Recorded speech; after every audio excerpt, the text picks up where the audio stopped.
अच्छा, एक और बात बेटा, मैथमेटिक्स टेस्ट के लिए सर ने बोला है,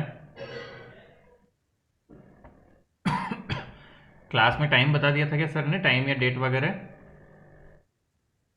संडे सर बोला था सर, संडे टाइम को। नहीं बताया था। हाँ तो बेटा संडे टेस्ट है, ये ध्यान रखे, टाइमिंग वगैरह मैं सैटरडे को अनाउंस कर दूंगा, बट टेस्ट संडे है। ऑल राइट, मैथ्स का चैप्टर मैट्रिक्स और टाइमिंग में सैटरडे फिर अनाउंस कर दूंगा बेटा, जो भी सूटेबल रहेगा मेरे अकॉर्डिंग। तो संडे टेस्ट है, ये मान के चले आप मैथमेटिक्स का। बेटा ओके सर।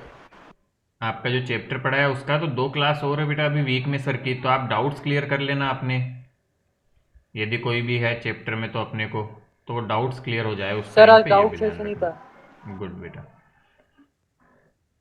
हम्म,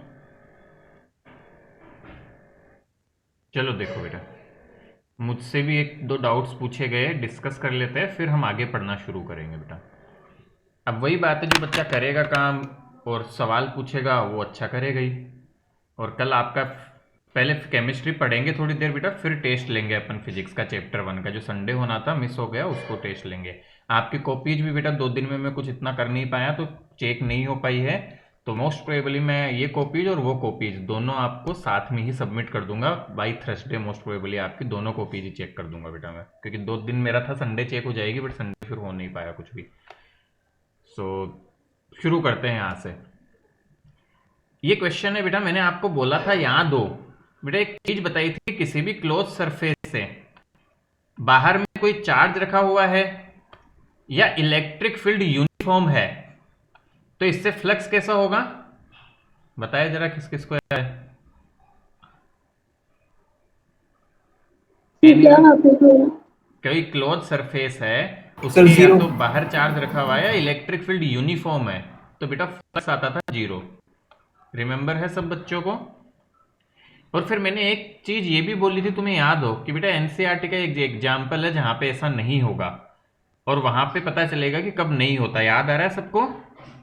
ये मैंने बताया था क्लास में, जब पढ़ाया था हमने आपको, तो क्लास में हमने डिस्कस किया था बेटा।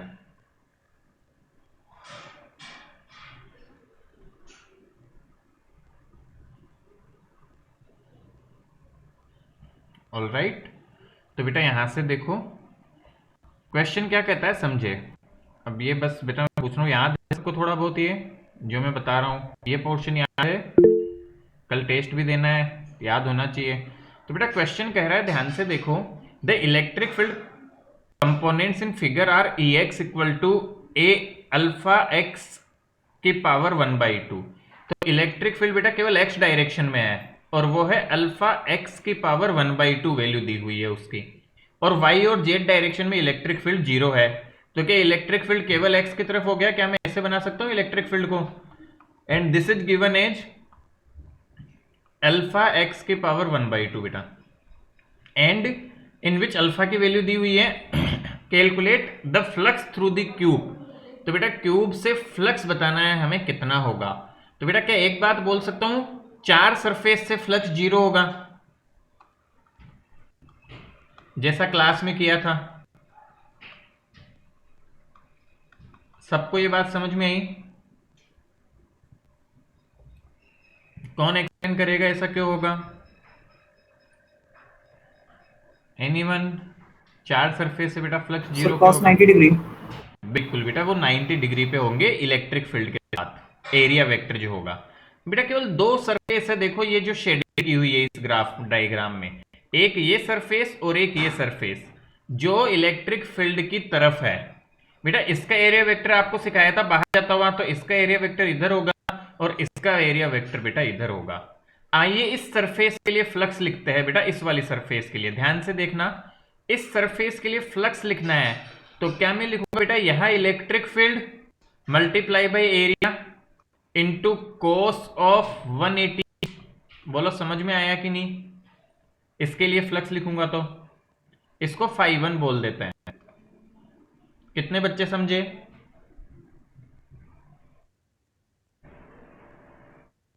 बेटा क्लियर है? प्लीज रेस्पॉन्ड ताकि मैं आगे बढ़ पाऊं, समझ आ रहा है तो।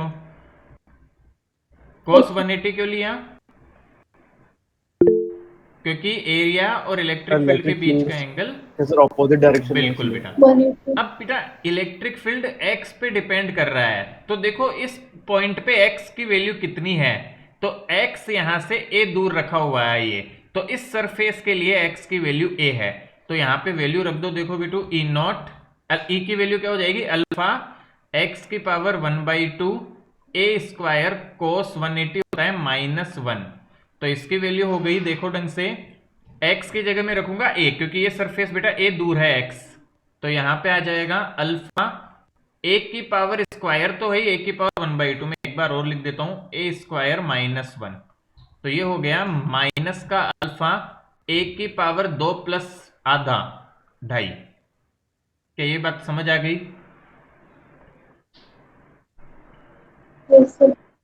अब इसी तरह बताओ इस सरफेस के लिए भी क्या लिख लूं, फ्लक्स φ2, तो φ2 हो जाएगा बेटा वही ई ए स्क्वायर कोस 0 डिग्री, क्योंकि इसमें एरिया और दोनों सेम तरफ है। ई की वैल्यू यहां पे भी वही होगी, ई नॉट एक्स की पावर 1/2 ए स्क्वायर 1। अब x यहां पे कितना हुआ बेटा, क्यूब की साइड a है, तो ये सरफेस यदि a दूर था तो ये 2a दूर हो गया, तो ई नॉट 2a की पावर 1/2 ए स्क्वायर, तो इसको सॉल्व करके आएगा √2 टाइम्स ई नॉट ए की पावर 5/2। तो बेटा ये φ2 ये φ1, तो नेट फ्लक्स कितना हो जाएगा, नेट फ्लक्स होगा, दोनों को जोड़ दो, φ2 प्लस φ1, तो √2 e naught a to the power 3/2, और दूसरा बेटा माइनस में है ये फ्लक्स, तो माइनस, सॉरी अल्फा में भूल गया क्या कहीं पे, हाँ अल्फा भूल गया मैं, ये ई नॉट नहीं है ये अल्फा है, sorry this is alpha, this is alpha, constant यहाँ पे अल्फा दिया, ई नॉट नहीं दिया, सो दिस इज √2 अल्फा ए की पावर 5/2 एंड माइनस अल्फा ए की पावर 5/2, तो बेटा ए अल्फा ए की पावर 5/2 कॉमन आ गया, आंसर बचा √2 -1। क्या बात समझ आ गई? यस और नो बेटा? तो क्या हम अल्फा ए और इन सब की वैल्यू रख के आंसर निकाल सकते हैं फाइनल?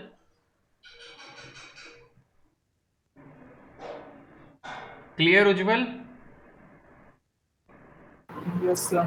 तो बेटा ऐसे करना है, जब एक्स वगैरह पे डिपेंडेंट आ जाए तो ऐसे क्वेश्चन को सॉल्व करना होगा, और आपसे सेकंड 5 पूछ रहा है चार्ज कितना होगा, तो बेटा फ्लक्स को लिखा जा सकता है Q/ε0, तो चार्ज हो जाएगा, फ्लक्स जितना आएगा उसको ε0 से मल्टीप्लाई करो, this will be the charge answer.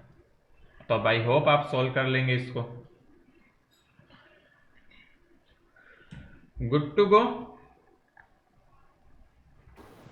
Yes sir. चलिए बहुत बढ़िया बेटा, तो आगे बढ़ाते हैं कहानी को। सो इट्स गुड, अच्छा लगता है मुझे यदि तुम मेहनत करके बेटा क्वेश्चन सॉल्व करके मुझे भेजते हो, इट्स रियली गुड। और अब बेटा क्वेश्चंस को आगे बढ़ाते हैं, हम सॉल्व करते हैं, दैट्स रियली अप्रिशिएबल। चलिए, तो प्रीवियस क्लास में पोटेंशियल एनर्जी पढ़ रहे थे, उसी कहानी को थोड़ा सा आगे कंटिन्यू करते हैं।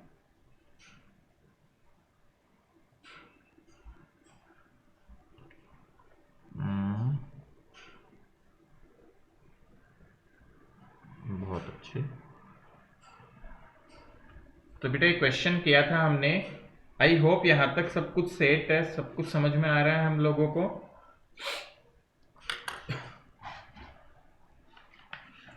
गुड।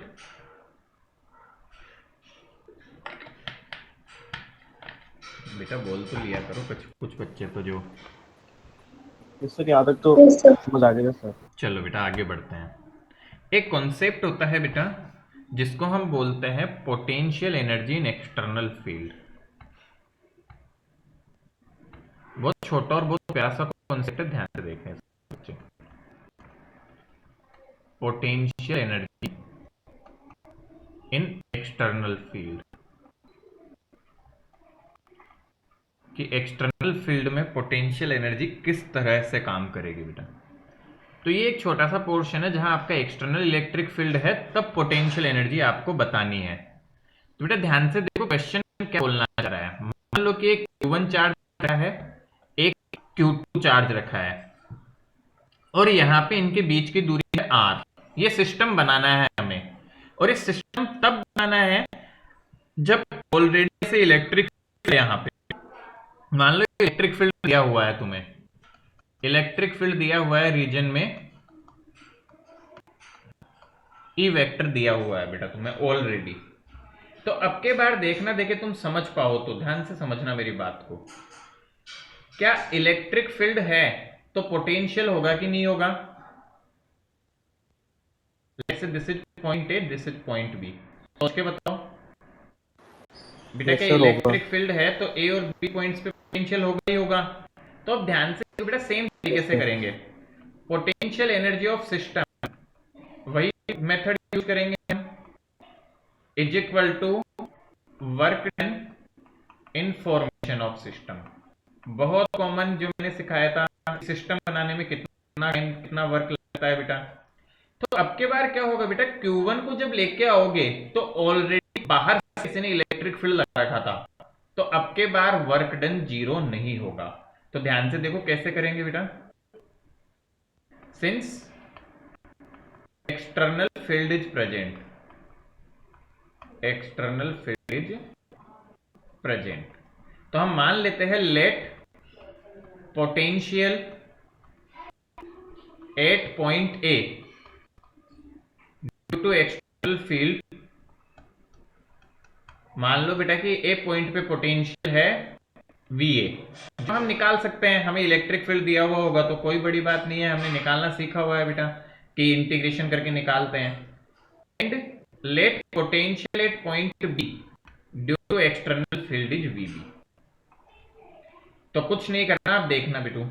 तो सबसे पहले क्या होगा, वर्क इन ब्रिंगिंग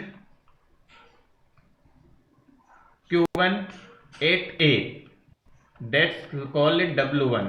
क्या मैं बेटा लिख सकता हूं इस पे कोई और चार्ज तो फोर्स लगाएगा नहीं, पोटेंशियल तो केवल इलेक्ट्रिक फील्ड लगाएगा, तो this will become Q1 multiply by potential at A। बोलो इतनी बात समझ में आई बेटा? वर्क डन क्या होता है, Q multiply by V। Sir ये पूरे वो सर वापस समझा दो। ठीक है वापस बताते हैं बेटा। समझो कि बाहर से बेटा इलेक्ट्रिक फील्ड लग रहा था। बेटा एक बात बताओ, यदि किसी चार्ज को इंफिनिटी से यहां लाऊंगा पॉइंट पे, तो इलेक्ट्रिक फील्ड के अगेंस्ट वर्क करना पड़ेगा, करना पड़ेगा कि नहीं? तो और वो वर्क कैसे निकालू? वो वर्क बेटा हम निकाल सकते हैं यदि हमें पोटेंशियल पता हो पॉइंट ए पे, तो Q इंटू वी। और पोटेंशियल को हमने वर्क से डिफाइन किया था, कैसे भी समझ लो बेटा। तो हम बोल रहे हैं पोटेंशियल एनर्जी ऑफ सिस्टम क्या होगी, सिस्टम को बनाने में कितना वर्क किया, और हम मान रहे हैं, ऐसा हम मान रहे हैं कि मान लो बेटा ए पे पोटेंशियल है VA और बी पे पोटेंशियल VB, जो कि हम निकाल सकते हैं। हमें इलेक्ट्रिक फील्ड पता हो तो निकाल सकते हैं या नहीं? कैसे निकाल सकते हैं? आ रही है बात समझ में? कैसे बेटा, VA तुम सबको पता है पोटेंशियल एट A हो जाएगा minus of E dot DR infinity two point A तक आने में। ये सब ने पहले डेफिनेशन बेटा बताई हुई है। इसी तरह VA ऑफ B हो जाएगा minus E dot DR integration infinity से B आने में। आ रही है बात समझ में? तो बेटा हमने मान लिया कि VA और VB, हमें मान लो कि यहाँ पोटेंशियल है तो हम पोटेंशियल निकाल सकते हैं, जरूरत पड़ेगी तो या तो दिया हुआ होगा या निकाल लेंगे। क्लियर है? तो अब बेटा बोल रहे हैं ये सब दिया है, ये समझो ये सब तो फॉर्मेशन है बेटा प्रॉब्लम का, शुरू यहां से कर रहे हैं, ये हमें ध्यान में रखना है फॉर्मेशन। अब वर्क क्या होगा बेटा, किसी भी पॉइंट पे लाने में वर्क होता है चार्ज मल्टीप्लाई बाई उस पॉइंट का पोटेंशियल। तो देखो उस पॉइंट पे पोटेंशियल है VA और चार्ज है Q1, तो आंसर आ गया Q1 इंटू VA। अब मुझे बताओ work done in bringing Q2 at point B कितना होगा? बेटा ध्यान से देखना, एक तो पोटेंशियल है इलेक्ट्रिक फील्ड की वजह से, और अब के बार एक पोटेंशियल कौन लगाएगा? Q1 Q2 into V due to Q1, बस इसकी वैल्यू रख दो। तो बेटा ये बन गया Q2 times V due to B plus Q2 times K Q1 by R। तो ये आ जाता है बेटा आपका Q2 VB plus K Q1 Q2 upon R। तो दोनों को ऐड कर दो, टोटल वर्क आ जाएगा। तो पोटेंशियल एनर्जी क्या हो जाएगी, this is equal to work done and this is equal to, ध्यान से देखना, Q1 times potential at A plus Q2 times potential at B plus K Q1 Q2 by are. याद करो, जब एक्सटर्नल फील्ड नहीं होगा तो VA और V की वैल्यू क्या होगी? अरे जब एक्सटर्नल फील्ड नहीं होगा तो VA और VB क्या होंगे? क्या जीरो होंगे? जब E जीरो है तो क्या वही फॉर्मूला आया है, पूरा डेरिवेशन किया था हमने, यदि वो जीरो हो जाते हैं तो? Yes sir. बस वही चीज है बेटा, कोई नया चेंज नहीं आया। अगेन रिपीट करता हूं, जब एक्सटर्नल इलेक्ट्रिक फील्ड आ गया तो मान लो ए पॉइंट पे पोटेंशियल है VA, बी पे इस एक्सटर्नल फील्ड की वजह से पोटेंशियल है VB, तो बेटा अब के बार एक को लाने में वर्क जीरो नहीं होगा, क्योंकि वहां ऑलरेडी पोटेंशियल है इस फील्ड की वजह से, तो उसका वर्क Q1 इंटू VA लिख दिया, पहले जीरो होता था। इसी तरह बेटा जब B को पहले लाता था तो केवल Q1 का पोटेंशियल होता था, अब Q1 के साथ साथ इलेक्ट्रिक फील्ड की वजह से भी होगा, तो टोटल वर्क लिख दिया और दोनों को जोड़ के टोटल पोटेंशियल एनर्जी निकाल ली। So this is the way we find potential energy when external field is given. ये थोड़ा कॉम्प्लिकेटेड प्रोसेस होता है बेटा, मोस्ट प्रोबेबली एनसीईआरटी का एग्जांपल नंबर 2.5 या 2.4 है कुछ, तो वहां आपको ये एक क्वेश्चन है एनसीईआरटी में, जो आपको करना है वो इसी प्रिंसिपल पे बेस्ड है, और वहां से आपको हिंट लगेगा कि ऐसे क्वेश्चन को कैसे अप्रोच करते हैं। Getting it? समझ में आ रहा है बेटा हमें? यस सर, अब समझ तो आ अब गया। नोट डाउन करो इसे क्विकली।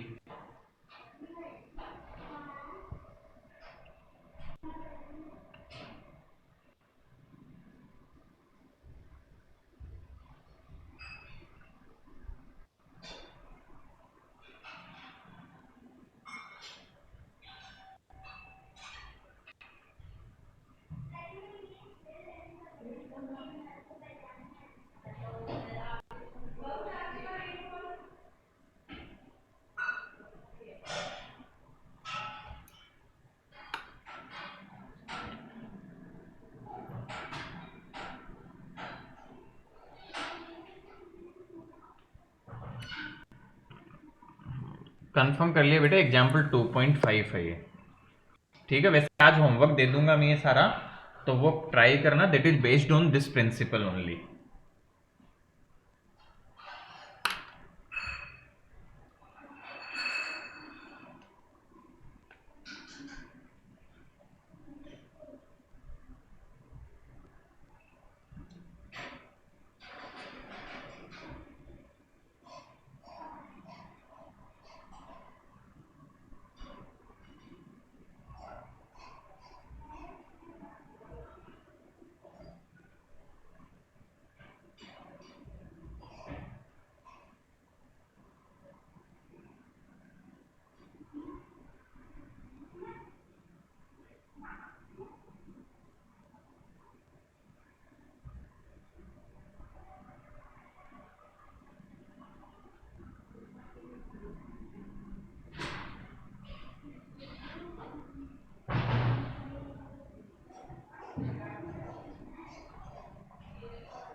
जल्दी जल्दी कंप्लीट कर लो बेटा।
Is it done?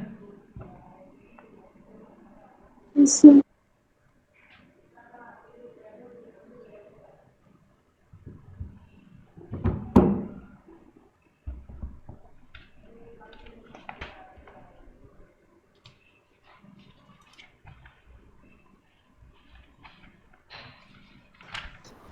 डन।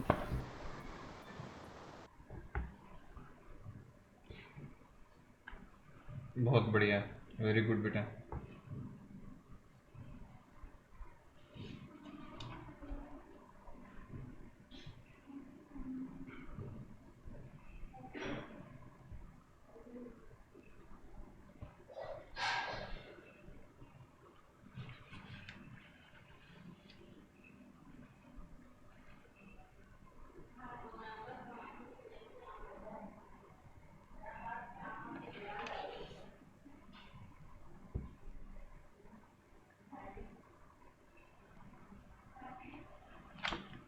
चलो बेटा आगे बढ़ाते हैं कहानी को।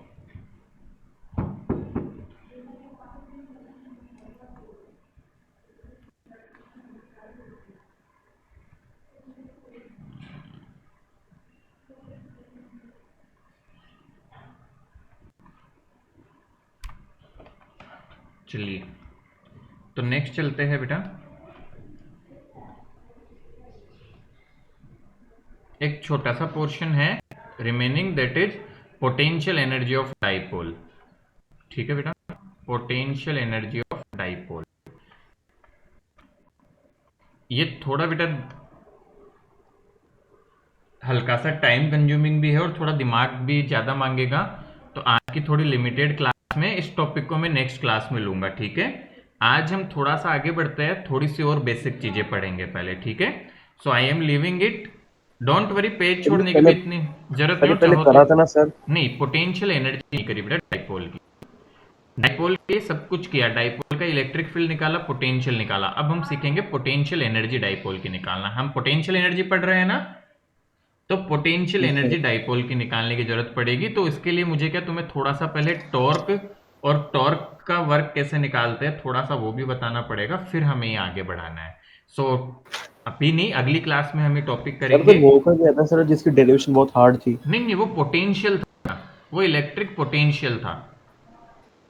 अच्छा सर। दोनों में फर्क है बेटा, इलेक्ट्रिक पोटेंशियल और पोटेंशियल एनर्जी में।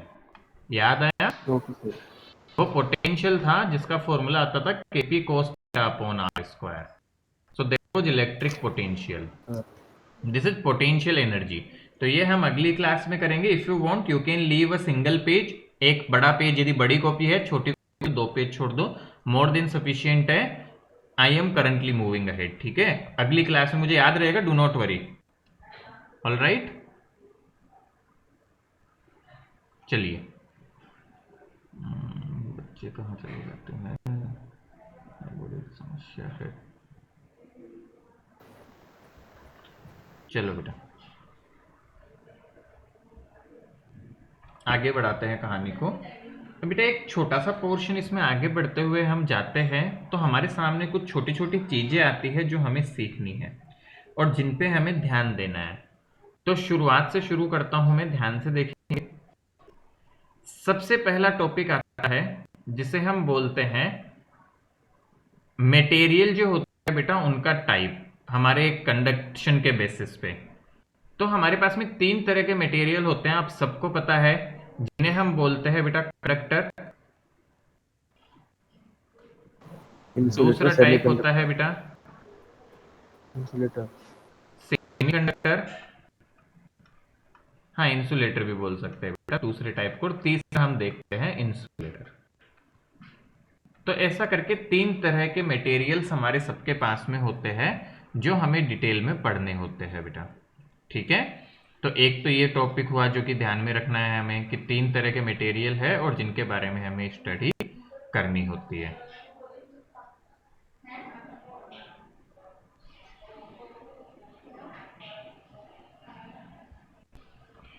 ठीक है बेटा, तो शुरू करें। क्या होते हैं आप सबको थोड़ा थोड़ा आइडिया तो है ही, बताओ जरा।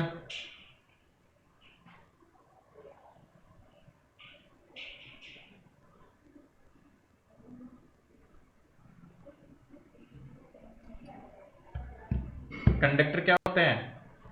अरे सबको पता है, मुझे भी पता है।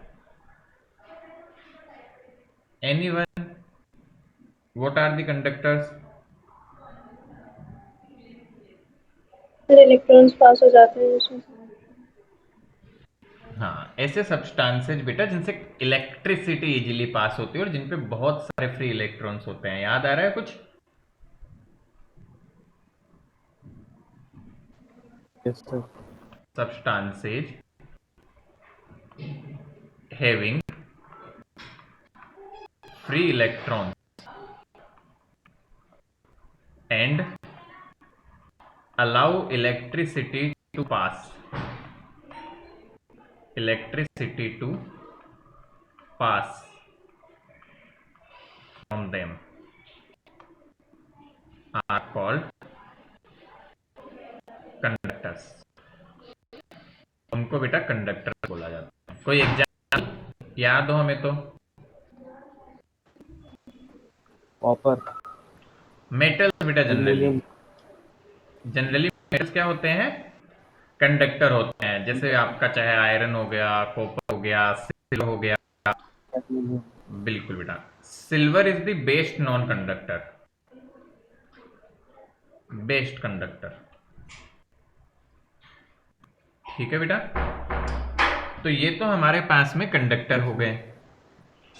सेमीकंडक्टर क्या होंगे? सेमीकंडक्टर पे चर्चा करेंगे।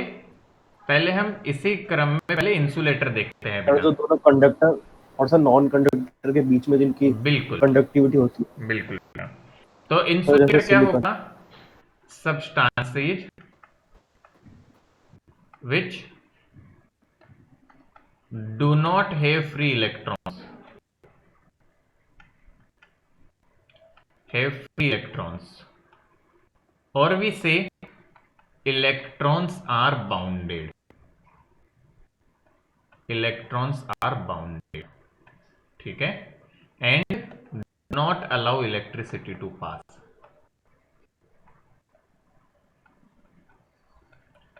जो बेटा इलेक्ट्रिसिटी को पास होना अलाउ नहीं करते, ऐसे सब्सटेंसेज को हम बोलते हैं कॉल्ड इंसुलेटर। इन्हें बेटा हम इंसुलेटर बोला करते हैं। ठीक है। एग्जाम्पल्स क्या हो जाएंगे बेटा? Non metals. Yes sir. Non metals में जैसे कि आप देखो काफी तरह के एग्जाम्पल हो जाते हैं। कोई भी मटेरियल ले सकते वुड, हैं हम। क्लॉथ, पेपर, हाँ, जो भी है बेटा, वुड, क्लॉथ, पेपर एक्सेट्रा, बहुत सारी रबर। चीजें कार्बन से रिलेटेड हो गया। अच्छा, नॉन मेटल के एक्सेप्शन में ग्रेफाइट आता है बेटा, ध्यान रखिए ना, वो हम केमिस्ट्री में भी यस बात सर। कर चुके। यहाँ एक्सेप्शन में आपका ग्रेफाइट आ जाता है। क्यों होता है ये मैं केमिस्ट्री में बेटा एक्सप्लेन कर चुका हूं। अब ये तो हो गए इंसुलेटर, एक हो गया कंडक्टर, एक हो गया इंसुलेटर। अब इनके बीच के सब्सटेंसेज होते हैं जिन्हें हम बोलते हैं बेटा, ध्यान से देखना कैसे डिफाइन किया जाता है। Substances which behave like insulator at low temperatures, at low temperature and like conductor at high temperature.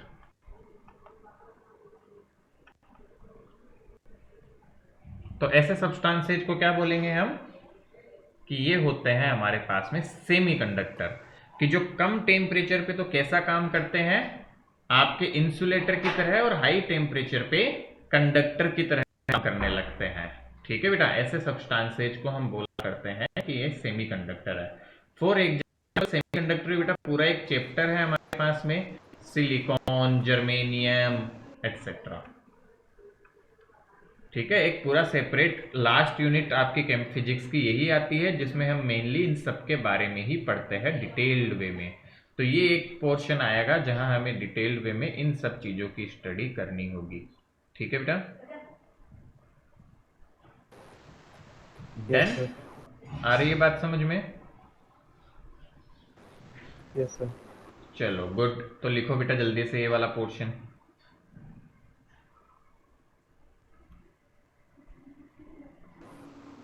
Sir एक पेज छोड़े 2 पेज? बेटा छोटा है तो एक छोड़ दो, नहीं दो छोड़ दो, चलेगा, कोई ज़्यादा दिक्कत नहीं है ना। Okay sir.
Sir done. लिख लो बेटा, और बच्चों को भी लिखने दो, फिर आगे वाला टॉपिक एक्सप्लेन करते हैं।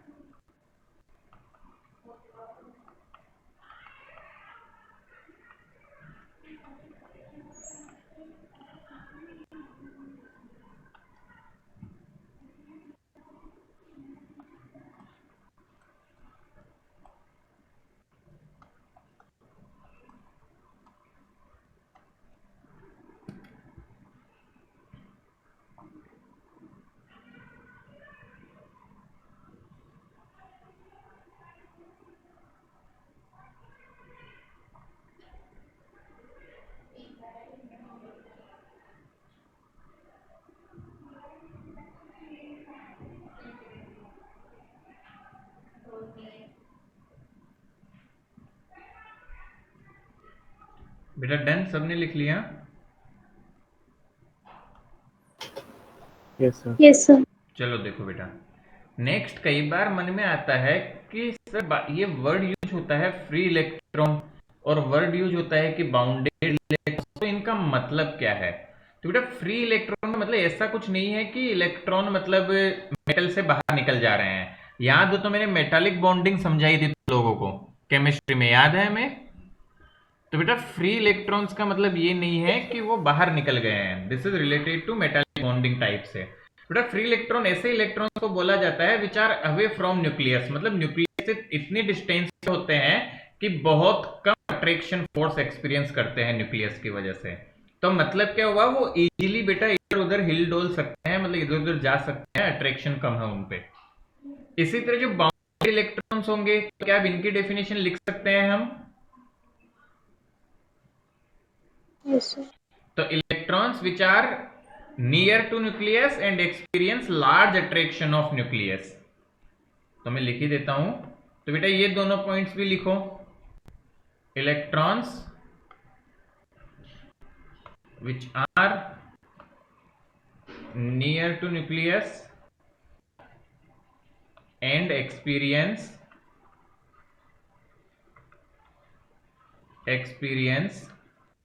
large force of attraction.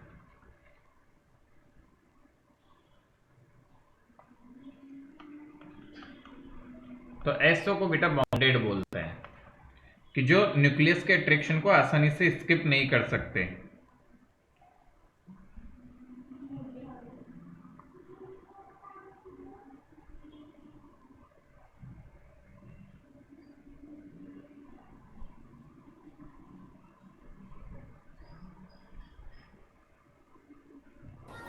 Yes sir.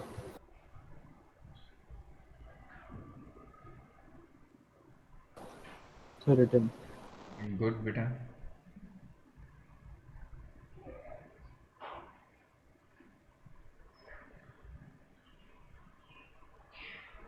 Good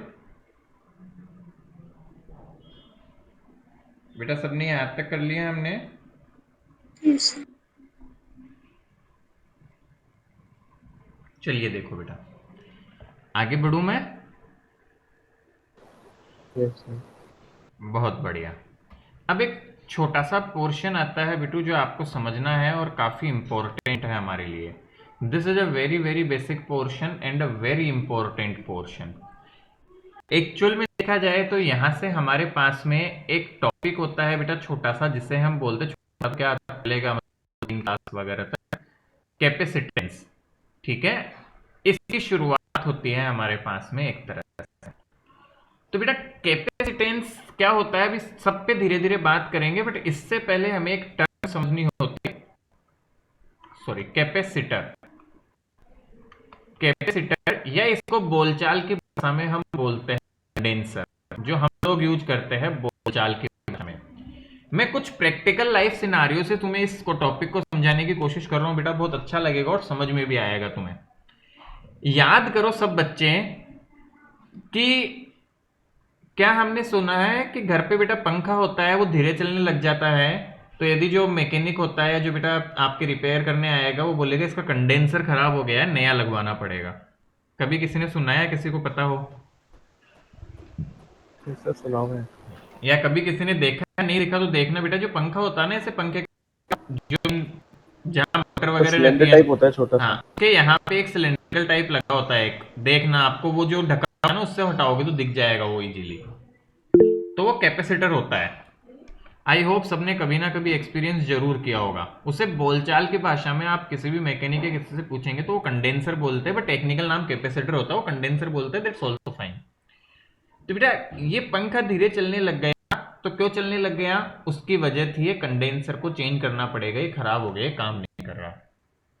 इसी तरह पुरानी ट्यूबलाइट्स किसी ने देखी हो, तो पुरानी ट्यूबलाइट्स में बेटा ऐसे आपका लकड़ी का होता था हिस्सा, और यहाँ पे एक गोला गोला लगा होता था पुरानी ट्यूबलाइट्स पे, उसके ऊपर ऐसे ट्यूबलाइट लगती थी आगे। स्टार्टर। याद आ रहा है?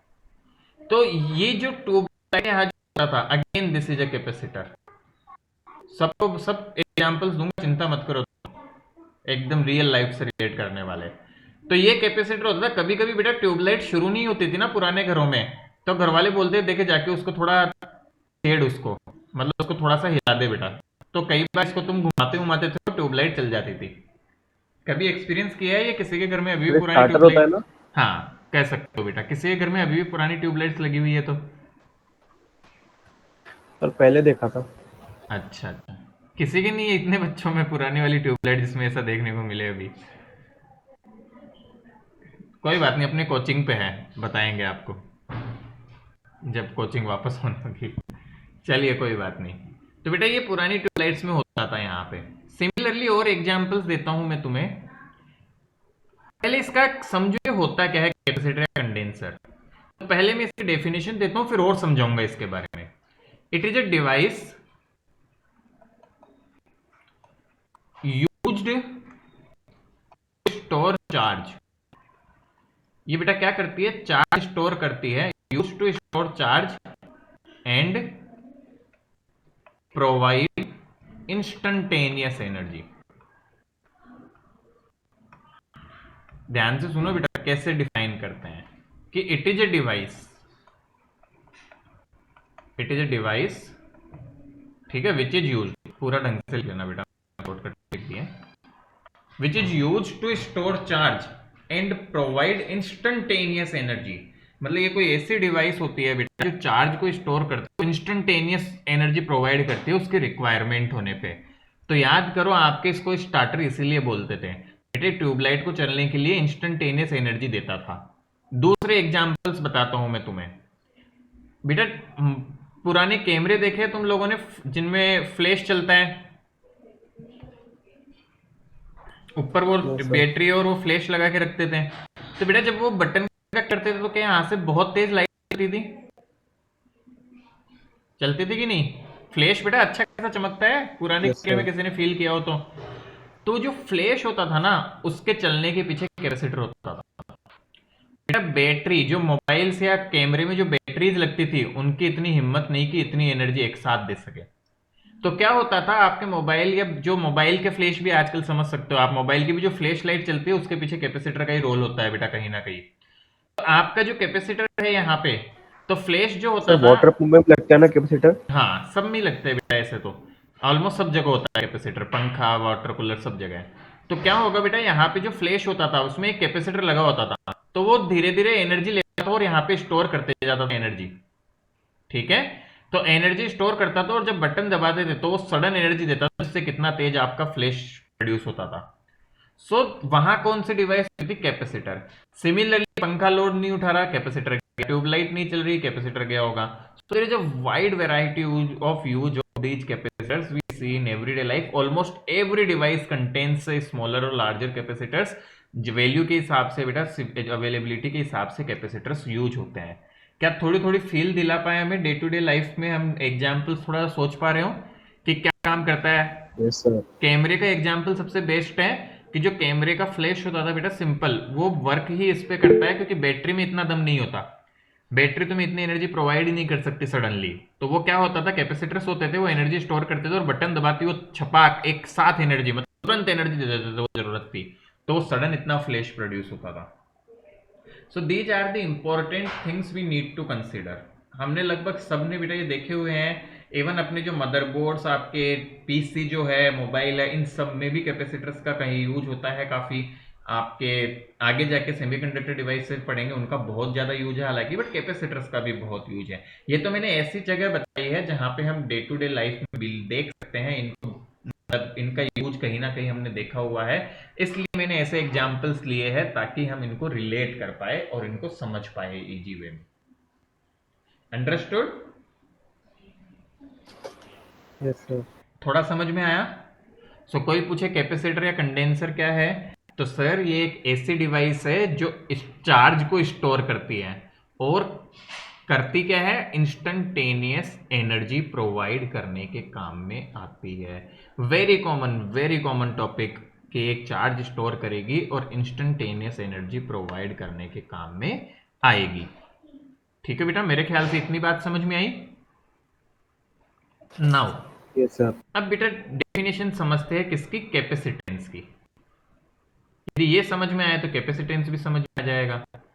नाम से ही पता चलता है बेटा, this is the capacity of a capacitor to store charge. मतलब कोई कैपेसिटर कितना चार्ज स्टोर कर सकता है, उसकी कैपेसिटी के बारे में बताता है कैपेसिटेंस। तो उसकी जितनी कैपेसिटी होती है स्टोर करने की चार्ज को, उसी के मेजर को हम कैपेसिटेंस बोलते हैं। नाम से देखो कि कितनी कैपेसिटी है चार्ज स्टोर करने की, उसको कैपेसिटेंस बताता है। बात समझ रहे हैं बेटा? It is denoted by symbol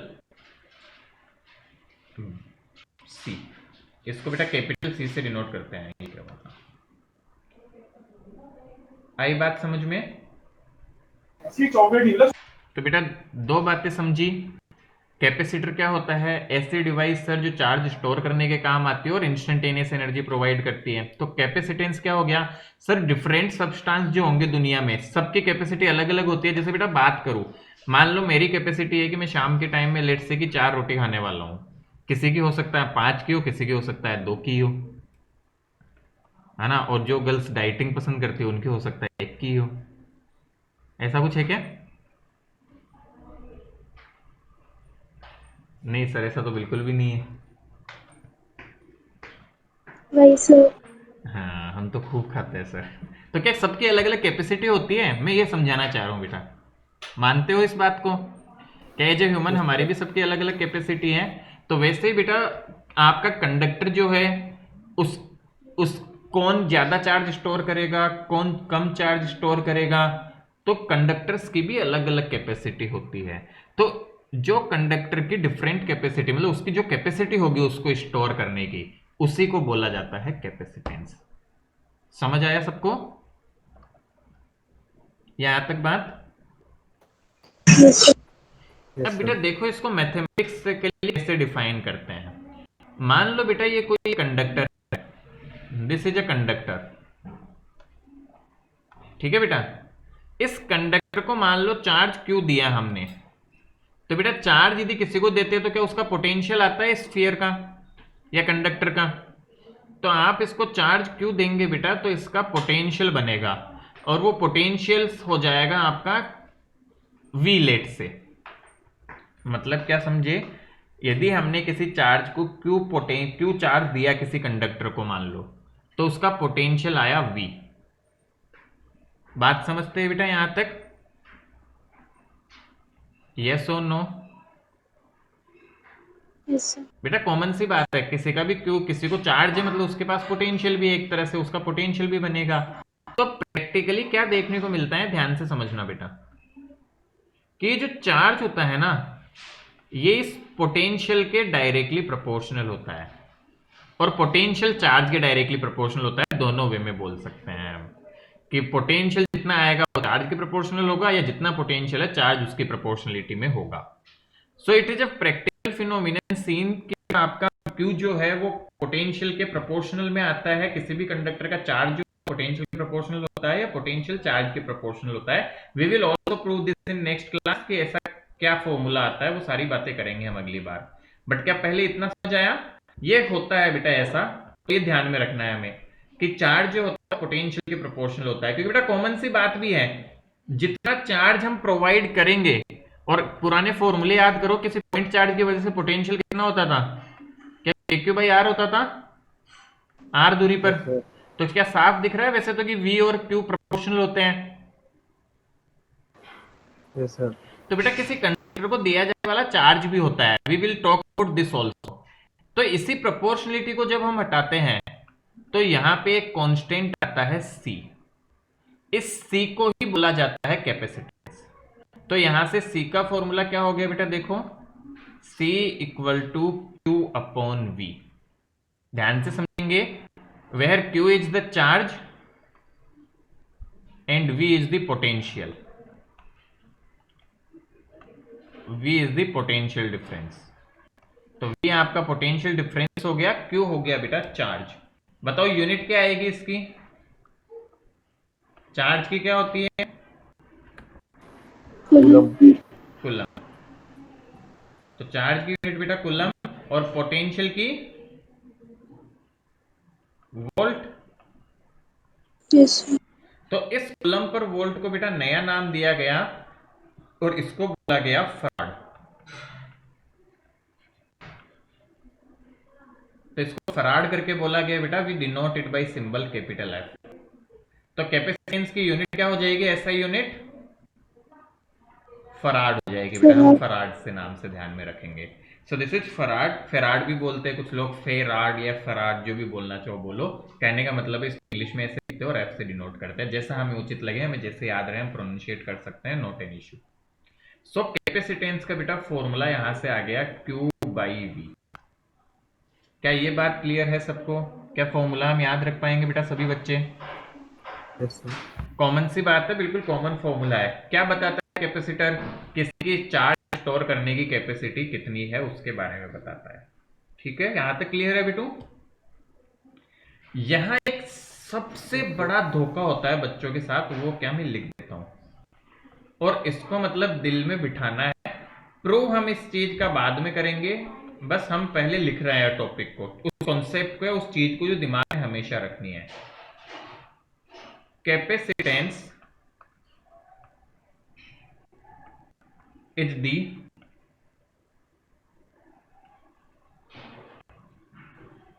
property of material. Capacitance जो होता है बेटा वो मटेरियल की प्रॉपर्टी होता है।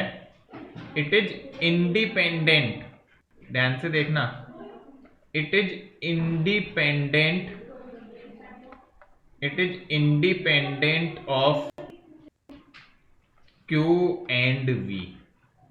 सर फॉर्मूले में तो साफ साफ दिख रहा है Q और V पे डिपेंड करता है। नहीं, ये बेटा Q और V इस तरह से होंगे कि ये कभी इन पे डिपेंड ही नहीं करता। प्रूफ आगे करेंगे हम, बट ये हमेशा ध्यान रखना है, फॉर्मूला बहुत बड़ा धोखा देता है। जैसे याद करो रजिस्टिविटी, बेटा किसी को याद है? करंट वैसे हमने पढ़ा नहीं है। रजिस्टिविटी का फॉर्मूला हम लिख सकते हैं rho A by L, sorry R A by L. याद है किसी को? Yes, sir. क्या 11th का थोड़ा बहुत? तो रजिस्टिविटी को ऐसे लिख सकते हैं, but resistivity is independent of area and length. तो यहां पे भी क्या धोखा लगता है कि Q और V पे तो डायरेक्टली प्रोपोर्शनल है, ऐसा कैसे? नहीं, Q V के प्रोपोर्शनल है, बट कैपेसिटेंस का कोई लेना देना नहीं है। बस इसका फॉर्मूला है निकालने का Q अपॉन V, बट ये टोटल इंडिपेंडेंट होता है Q और V से। आगे के प्रूफ करेंगे इसको। तो किस पे डिपेंड करता है? हर मटेरियल की अलग अलग कैपेसिटी होती है, इसका कोई लेना देना नहीं Q कितना है V कितना है। मेरी बात समझ रहे हो? Yes sir. Yes, sir. तो मेरे लिए डिपेंड करता है बेटा शेप एंड साइज पे, ठीक है? It mainly depends on,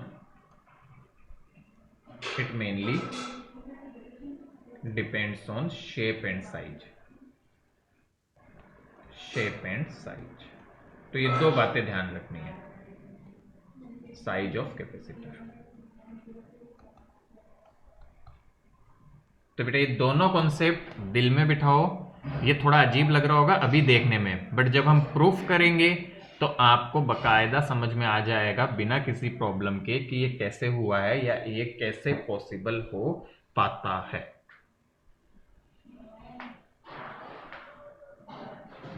good, समझ आया हमें इतना? Yes sir. सोच लो बेटा, अभी तो कुछ पूछना है यहां तक तो बताओ मुझे, तो जल्दी से लिखो इसे।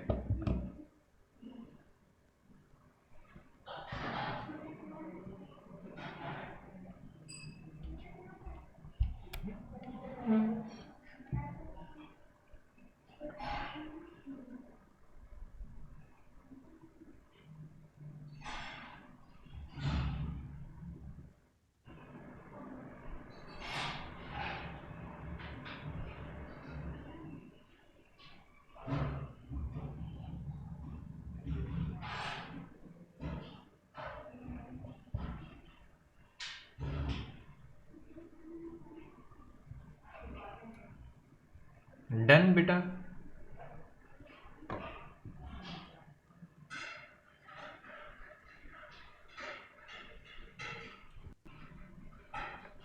जल्दी से लिख लो।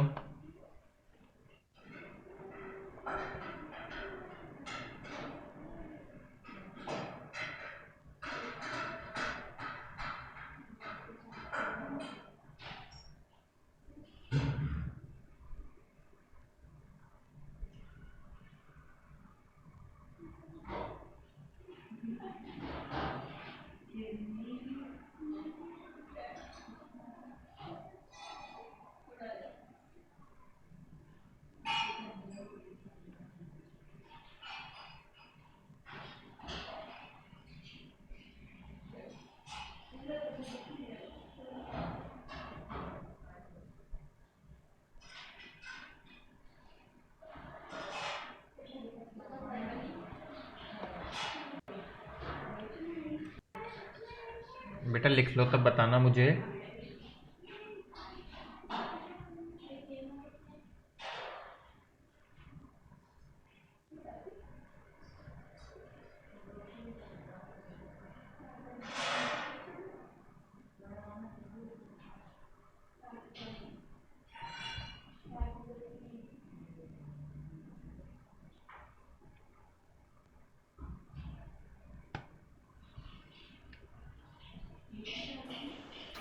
Pardon.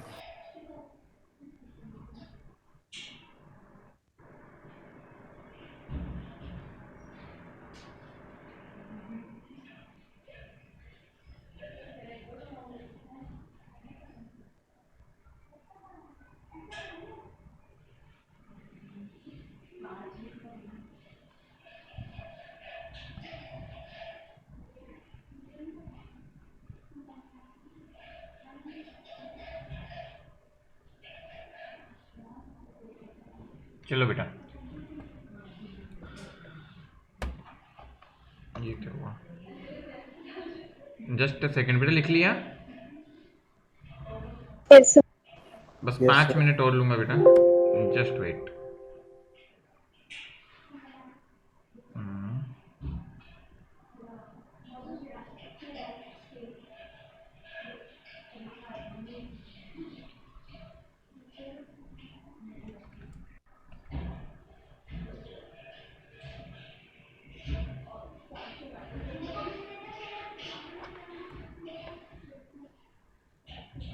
चलिए तो बेटा, अब एक छोटा सा टॉपिक है, छोटा तो क्या, थोड़ा सा टाइम लेता है, बट हम पूरा नहीं करेंगे, बस याद करवा रहा हूँ तुम्हें पुराने चैप्टर से कुछ। स्फीयर से पुराने चैप्टर में कितने तरह याद है तो? 4. हाँ, कौन कौन से? HC, हॉलो कंडक्टिंग, याद रह गया? HNC, Yes, sir. भूल गए बिल्कुल। हॉलो नॉन कंडक्टिंग और टेस्ट भी है, कैसे करोगे तुम कल? HC, HNC, SC, solid conducting, Yes, sir. और SNC, सॉलिड नॉन कंडक्टिंग। ये बेटा 4 तरह के स्फीयर्स हमने देखे थे पिछली बार। आई होप रिमेम्बर है हम सबको कि 4 तरह के स्फीयर्स सर हमने बात की थी पिछली क्लास में, और ये याद भी होने चाहिए थे बेटा हमें। SC की हम बात करते थे तो बेटा 4 डेंसिटी होती है, sigma coulomb per metre square. इसकी भी सिग्मा, क्योंकि अंदर चार्ज जा ही नहीं सकता। कंडक्टर पे मैंने बताया था कि बेटा सरफेस पे रहता है, और इसके लिए हमने Yes, की sir. थी रो कूलम मीटर क्यूब, याद है? Yes, sir. Yes, क्या sir. इन तीनों का बिहेवियर सेम था? इलेक्ट्रिक फील्ड का इनका अलग था। Yes, sir. तो बेटा यहाँ पे भी Yes, हमें sir. क्या करना है, हमें पोटेंशियल्स निकालने हैं। तो पहले हम निकालेंगे potential of HC, HNC and SC, और फिर निकालेंगे इसके लिए। तो वही 3 केस होंगे। पहला पॉइंट बेटा यहाँ पे भी आएगा जब रेडियस से बड़ा होगा पॉइंट, सेकंड जब रेडियस के बराबर होगा, और थर्ड जब इनसाइड होगा, रेडियस से छोटा होगा, तब क्या पोटेंशियल होगा। अगेन जब बड़े वाले के लिए सॉल्व करेंगे तो शुरू के 2 पार्ट सेम होंगे और ये पार्ट अलग होगा। याद आ रहा है कुछ? तो जैसा वहां पे था वैसे ही होगा, बट इसका डेरिवेशन बेटा करने के लिए तुम्हें इलेक्ट्रिक फील्ड वाला पोर्शन आना चाहिए। तो वो मैं एक्सपेक्ट करता हूँ कि अगली क्लास में, कल टेस्ट भी है तो पढ़ोगे ही, और अगली क्लास में बेटा उसको याद करना क्या क्या इलेक्ट्रिक फील्ड होता था, तो हम क्विकली इन डेरिवेशंस को खत्म कर लेंगे। बात आई समझ में? Yes, sir. याद आ रहा है? ये कभी तो देखा था ये 4, और इनके डेरिवेशंस भी किए थे, ग्राफ भी बनाए थे। तो बेटा यदि वो पढ़ लोगे तो हार्डली हमें 15 मिनट लगेगी चारों डेरिवेशन में, इससे ज्यादा बिल्कुल नहीं लगेगा। 2 चीजें बिल्कुल कंठस्थ करनी है, एक तो ये वो पुराना वाला, और एक पॉइंट चार्ज की वजह से पोटेंशियल निकालने का डेरिवेशन। तो ये होमवर्क है अगली क्लास से पहले। होमवर्क क्या है? वैसे तो कल का टेस्ट तो उसके लिए प्रिपेयर करोगे, पिछला चैप्टर तो स्फीयर इलेक्ट्रिक फील्ड, और दूसरा होमवर्क है बेटा आपका potential due to point charge. Potential due to point charge, जिन बच्चों को ये दोनों आएंगे उनके लिए 5 मिनट का खेल है, दैट्स इट। और जिनको ये नहीं आएगा वो आराम से चाहे 20 मिनट खराब करे। समझ आ रही है बात? Yes, sir. तो बेटा ये जरूर हम करें अगली क्लास से पहले, ताकि हम ये कॉन्सेप्ट तुरंत समझ सके। मतलब 5 से 10 मिनट में तुम्हें तुरंत क्लियर हो जाएंगी सारी चीजें, एकदम तुरंत से हमें ये आएगा। तो और इसमें दिक्कत रही तो फिर बेटा यहाँ भी बहुत टाइम कंज्यूम हो जाएगा।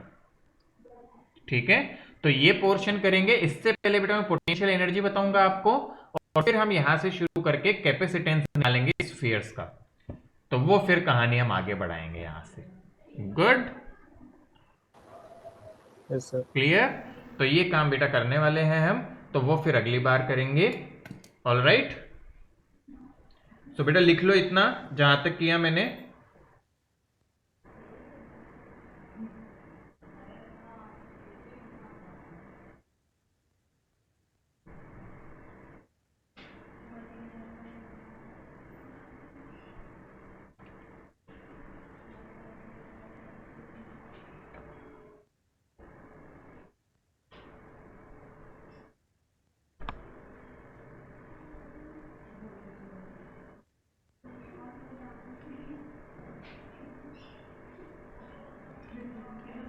तो बेटा ये से लिया है मैंने, ये वाला फिर अगली क्लास में डेरिवेशन करेंगे। बट प्लीज ये अच्छे से कर लेना, तो हम तुरंत कर लेंगे इसको, बिल्कुल भी दिक्कत नहीं आएगी। Yes sir. गुड, ओके बेटा, thank you. Will again meet tomorrow. Test भी है कल, तो प्रिपेयर करना अच्छे से। Thank you sir. Thank you sir. Thank you sir.